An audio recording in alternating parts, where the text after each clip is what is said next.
안녕하세요. 몇 달 전 이혼한 30대 여성입니다.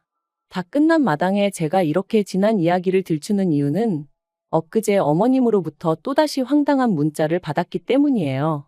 제가 당신 아들의 팔자를 조져놨으니 당신도 가만히 있지만은 않겠다. 두고 봐라. 후회하게 해주겠다. 그리고 뭐 하루 이틀도 아니고 그런 문자 한 번 더 받았다고 제가 특별히 겁을 먹거나 한 건 당연히 아닙니다. 그저 어머님은 아직도 정신을 못 차리시고 이러시는구나 답답하다 생각할 뿐이죠. 그렇지만 이유가 어찌되었건 간에 이런 문자를 받고 나니 저도 기분은 좋지 않고 그래서 오늘만큼은 익명의 힘을 빌려 욕이나 해보려고요. 그러니 두서가 없겠지만 들어주시면 감사하겠습니다. 남편하고는 대학생 때 처음 알게 되었지만 그때부터 바로 연애를 시작한 건 아니었어요. 그때는 저는 저대로 남편은 남편대로 서울에 올라와 나름대로 동변상련의 마음을 느꼈다고 해야 할지. 아무튼 그렇다 보니 그럭저럭 좋은 친구 사이로만 지냈습니다. 그러다 각자 졸업하고 사회인이 되었고 이후로 나름대로 회사 생활에 적응하고 나서야 연애를 시작했죠. 남편 말로는 뭐 줄곧 저에게 호감이 있었다고는 하는데 그런 것 치곤 남편도 남편대로 연애를 해왔고 저라고 연애를 안 한 것도 아니었으니 듣기 좋으라고 하는 소리였을 거예요. 아무튼 연애 기간은 4년으로 짧지 않은 시간이었고 그 시간 동안 나름대로 서로 신뢰를 쌓아가며 큰 소리 없이 만남을 이어갔어요. 그래서 누가 먼저랄 것 없이 자연스레 결혼을 하는 쪽으로 이야기가 되었고요. 그런데 결혼 준비를 하면서 조금씩 잡음이 있었는데 그 중에서도 가장 문제가 되었던 것은 바로 저희가 어디에서 살 것이냐였습니다. 남편과 저는 지방에서 올라왔고 그렇다 보니 각자 자취를 하고 있었거든요. 그리고 자취하던 동네는 걸어서 15분이면 닿을 만큼 가까웠고요. 하지만 직장은 서로 정반대 방향에 있다 보니 그림으로 그리자면 서로 양옆으로 뻗어나가는 모양새였고 그래서 신혼집을 구할 때도 저는 원래 저희가 자취하던 그 동네 근처에 구하면 좋을 것 같았습니다. 그럼 둘 중 누구 한 명이 더 고생을 해야 할 필요도 없고 적어도 출퇴근 문제에 있어서는 크게 달라질 일이 없겠다 싶었거든요. 그런데 이 이야기를 들으시곤 어머님께서 그런 건 그렇게 정하는 게 아니랍니다. 누가 더 많이 버는지를 봐야 한다는 거였죠. 그러면서 돈을 더 많이 버는 사람한테 덜 버는 사람이 맞춰주는 게 상식적으로 맞는 일이라고 계속해서 남편 직장이 있는 동네에 자리 잡기를 강요하시는데 솔직히 이때는 어이도 없고 비록 결혼을 엎어야겠다는 생각까지는 못했어도 어머님이 고집이 보통이 아니시구나. 얽히면 안 되겠다 그 정도 생각은 들더라고요. 그리고 결혼 준비 과정에서 알게 된 것이 남편은 어머님 고집을 꺾지 못한다는 거였습니다. 사실 남편이라고 해서 가만히 보고만 있던 것은 아니었거든요. 어머님한테 연봉이랑 사는 데랑 무슨 상관이냐? 연봉이 적으면 덜 피곤하냐 그러면 신우는 편의점 아르바이트 하면서 겨우 그 돈 벌어오는데 그럼 걔는 하나도 안 피곤한 거냐? 하지만 어머님은 그런 남편에게 왜 가만히 있는 여동생을 끌어들이냐고 욕이나 잔뜩 하셨지. 당신의 논리가 틀렸다는 건 결코 인정을 하지 않으셨어요. 그리고 그런 어머님 때문에 힘들어하는 남편을 보고 있으니 제 마음도 결코 편하진 않았죠. 그래서 제가 정말 양보하고 이해하는 마음으로 남편 직장에서 10분 거리에 있는 아파트에서 신혼살림을 시작하기로 했습니다. 그런데 그렇게 식을 올리고 한 달도 안 돼서 정말 황당한 소식을 들었습니다. 저희 동네로 어머님이 이사를 오신다는 얘기였죠. 남편이 서울살이를 10년 넘게 하는 동안에도 고향에서 지내시던 분이 갑자기 신우까지 데리고 서울로 이사를 하신다니 이유를 불문하고 황당하단 생각밖에 안 들대요. 남편도 저만큼이나 당황한 기색이었던 걸로 봐서는 막말로 자기들끼리 짜고 생쇼를 하는 것 같지는 않았어요. 아무튼 그래서 남편도 아닌 게 아니라 어머님한테 갑자기 무슨 이사냐고 물어봤다는데 어머님 말씀이 당신이 앞으로 살면 얼마나 살겠냐며 지금이라도 자식 옆에서 오순도순 살고 싶다. 손주도 태어나면 봐줘야 할 거 아니냐 뭐 그러시더랍니다. 거기다 대고 남편이나 저나 무슨 말을 할 수 있었겠어요. 특히 막 시집왔던 저는 정말 당혹스러웠지만 말 그대로 찍소리도 못했죠 뭐. 그리고 그때부터 저는 정말 크고 작은 일들로 어머님에게 시달리기 시작했는데 그 중에서도 저를 제일 환장하게 했던 건 바로 저녁 식사 문제였습니다. 어머님이 하도 고집을 부려서 제 통근 시간이 늘어난 건데 어머님은 그런 건 안중에도 없으셨는지 왜 제가 남편보다 퇴근이 항상 늦는 거며 그래서 당신 아들이 제때 저녁을 못 먹지 않냐고 얼마나 잔소리를 해대셨는지 몰라요.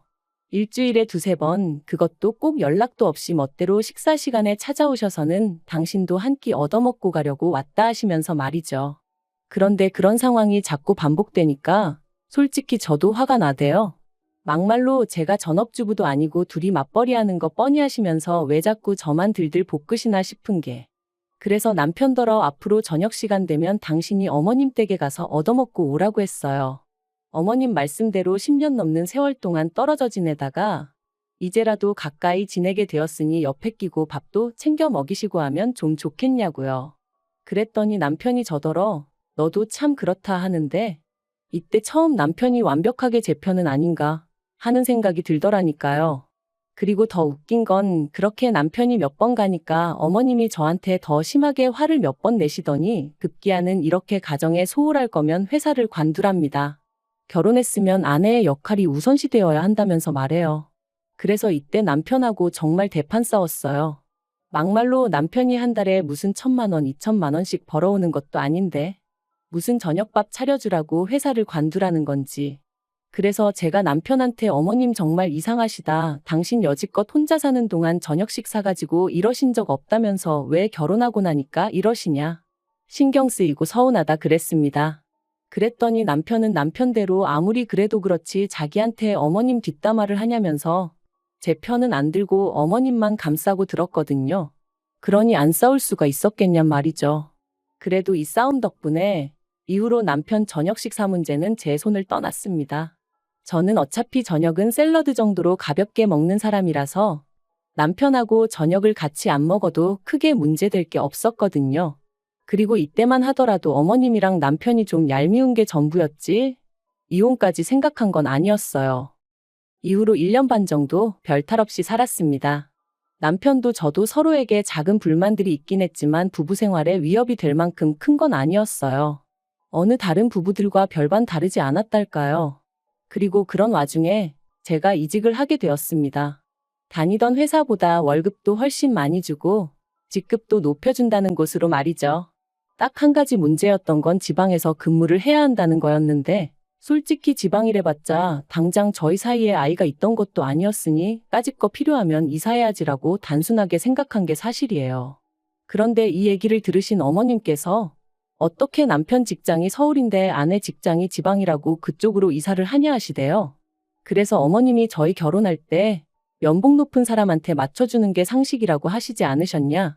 이제 제가 남편보다 연봉이 무려 2,500이나 높아졌다 그러면 당연히 저한테 맞춰줘야 하는 거 아니냐 했어요.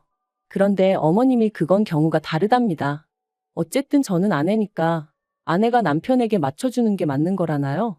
황당했지만 솔직히 어머님이 이런 식으로 나오실 거라고 예상을 못한 건 아니었어요. 그래서 그냥 어이가 없어서 웃었습니다. 그리고는 그럼 뭐 어쩔 수 없지 않냐고 주말부부 해야겠다고 했더니 저더러 제정신이냐셨죠. 하지만 결국 상황은 제 말대로 흘러갔어요. 남편 또한 저를 따라 지방에 내려가는 건 내키지 않는다고 했고 그렇다고 제가 이직을 안 할 생각도 없었으니까요. 그리고 제가 먼저 말을 꺼내기도 전에 남편이 먼저 그럼 주말부부로 지내는 건 어떻냐고 묻길래 못 이기는 척 그러자 했죠. 솔직히 아예 걱정이 안 되었던 건 아니에요. 하지만 막상 주말부부로 지내보니까 생각만큼 나쁘지는 않더라고요.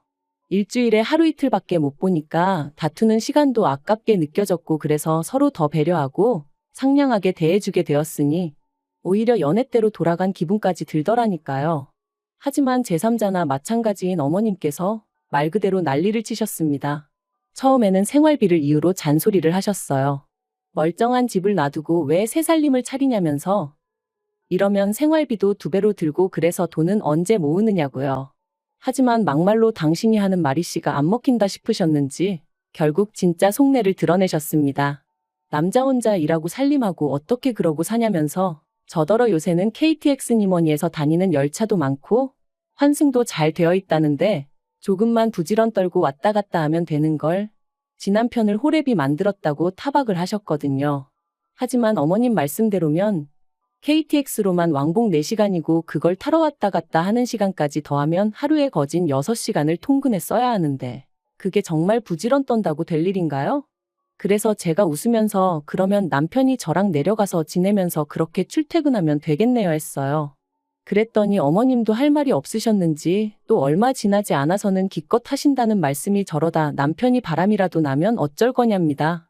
그리고 그때 가서 당신 아들 욕하면 당신이 가만히 있지 않을 거래요. 왜냐면 잘난 남편을 그렇게 방치해뒀으니 그런 일이 생기는 게 당연한 거라나요? 그래서 제가 어이가 없어서 가정교육 똑바로 받고 정신머리 똑바로 박힌 남자면 그런 일은 없을 거다 했어요.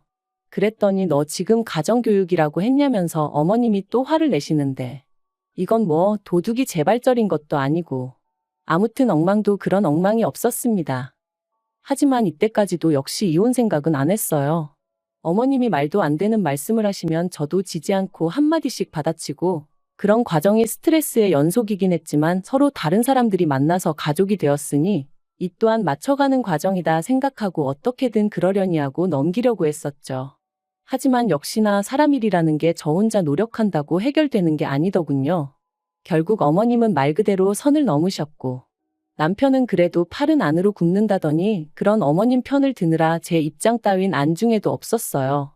그래서 제가 이혼을 결심하게 된 거고요. 사건의 발단은 이랬습니다. 어느덧 남편도 저도 주말부부 생활에 익숙해져 가던 올해 초 남편이 교통사고를 당했다며 연락을 해왔어요. 다행히 어디 크게 다친 건 아니었지만 그래도 병원에서 한 일주일 정도는 입원을 하는 편이 좋겠다고 안내를 받았다면서 말이죠. 그래서 저는 그래도 어디 안 부러진 게 어디냐고 다행이다고 했고 남편도 자기도 10년 감수했다며 이참에 휴가 받았다 생각하고 쉴 생각이라 했습니다. 그런데 어머님께선 이런 와중에 아내인 제가 올라와 있지 않는다며 크게 화를 내셨어요. 그래서 제가 어머님께 제 사정을 설명했습니다. 회사 일도 많고 자리 이동에 관해서 말이 많기 때문에 최대한 눈에 띄는 행동은 안 하려고 조심하는 중이다. 그러니 이해 좀 해달라고 말이죠. 하지만 어머님께선 제 말은 귓등으로도 듣지 않으시는 눈치였어요. 아내가 돼서는 남편이 제일이지 돈에 환장을 했냐. 그런데 아무리 어머님이 뭐라고 말씀을 하셔도 제가 눈도 깜빡 안 했더니 그게 그렇게 심통이 나셨던 걸까요? 급기야 어머님이 저희 회사에 전화를 하셨습니다. 그리고는 전화 받은 직원에게 제 이름을 말하며 회사 생활은 어떻게 하는지 몰라도 아주 싸가지가 바가지다. 지 남편도 안중에도 없는 매정한 X이다. 사장한테 말해서 회사에서 잘라달라 그래야 지 본분에 충실해질 것 같다. 그런 말씀을 하셨다대요. 전화를 받은 직원은 다행히도 저와 평소에 관계가 좋은 편이었고 그렇기에 이런 내용이 사장 귀에까지 들어가는 참사는 일어나지 않았습니다만 그래도 어쨌든 저는 치부를 들킨 듯하여 한마디로 얼굴을 들 수가 없었습니다. 아무리 그래도 그렇지 며느리 얼굴에 이런 식으로 똥칠을 하실 수 있나 싶은 게 그래서 남편에게 바로 다시 전화를 걸었어요. 그리곤 어머님이 하신 만행을 낱낱이 얘기했거든요. 그런데 남편이 보인 반응이 그러니까 평소에 어머님이 말씀하시면 듣는 척이라도 했어야지 툭하면 죄다 제 고집대로 하니 어머님도 얼마나 약이 오르셨겠냐입니다. 그러면서 이번만큼은 제가 실수한 거라고 단 며칠이라도 출퇴근이라도 여기서 했으면 어머님이 그렇게까지 화는 내지 않으셨을 거라는데 미쳤구나 싶대요. 그래서 진심이냐니까 진심이랍니다. 그리고는 자기가 죄인이래요. 자기 할 도리도 다 못하는 며느리를 보게 해서는 괜히 나이 드신 어머님 마음고생, 몸고생하게 만들었다면서 말이죠. 그리고 이때 저는 정말 망치로 머리를 세게 한 대 얻어맞은 기분이었습니다. 남편이 그동안 어머님을 그런 식으로 보고 있었다는 것도 저를 모자란 며느리감이라고 생각하고 있었다는 것도 전부 다 너무 충격적이었거든요. 그리고 이 대화를 계기로 결국 저는 이혼 이야기를 꺼냈습니다. 나는 그래도 열심히 한다고 했는데 당신이나 어머님은 매번 불만 불평뿐이고 이제 지겨워서 더는 못 들어주겠으니 당신이랑 어머님이 서로서로 손과 발이 되어 살면 되지 않겠냐. 불청객은 빠져주겠다 했죠. 그리고 남편은 이런 제 이야기를 듣고는 처음엔 말도 안 되네 어쩌네 해대더니 얼마 안가 그러자 하더군요. 어차피 주말부부로 지내는 한 사이가 회복되긴 어려울 것 같다면서 말이에요. 그리고 저는 이게 남편이 꼭 저를 겁주는 것처럼 들렸어요. 이혼하기 싫으면 회사 때려쳐. 우리 엄마 말 좀 잘 들어 뭐 이런 식으로요. 그래서 더더욱 남편이 싫어졌고 이혼의 확신을 갖게 되었죠. 결혼 기간도 짧고 아이도 없어서 이혼을 결심하고 나니 나머지 일은 정말 빠르게 진행되었습니다. 집 정리하고 남편은 어머님하고 신우가 사는 집으로 들어갔고 저는 뭐 크게 달라진 건 없었네요. 아, 그런데 웃긴 건 이혼 이후로 걸핏하면 어머님한테 연락이 와요. 하루는 잘 생각해보라 구관이 명관이다 뭐 그런 말씀을 하시기도 하고 또 하루는 너 하나 때문에 내 아들 인생도 내 인생도 다 꼬였다. 전부 다 물어내라 그런 말씀도 하시고 솔직히 보고 있으면 웃겨요. 도대체 며느리란 존재를 뭐로 생각하셨던 걸까 싶어서 말이죠. 옆에 끼고 아무 때나 부려먹을 수 있는 하녀? 아니면 뭐 어머님 대신 어머님 아들 어르고 걷어먹일 유모?